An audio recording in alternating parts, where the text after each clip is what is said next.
Watch out, Puso!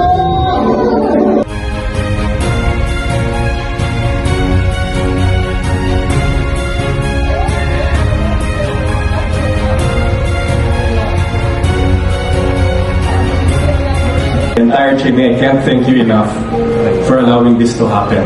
Maraming salamat po. At lalo pa nating palawakin ang madlang kapuso, madlang people, madlang kapamilya.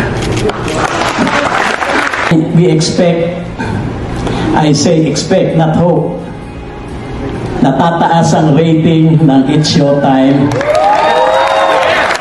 Magbuhat ng April 6 dahil dala-dalawa na ang malakas na platforms mo. Maraming salamat sa inyo lahat.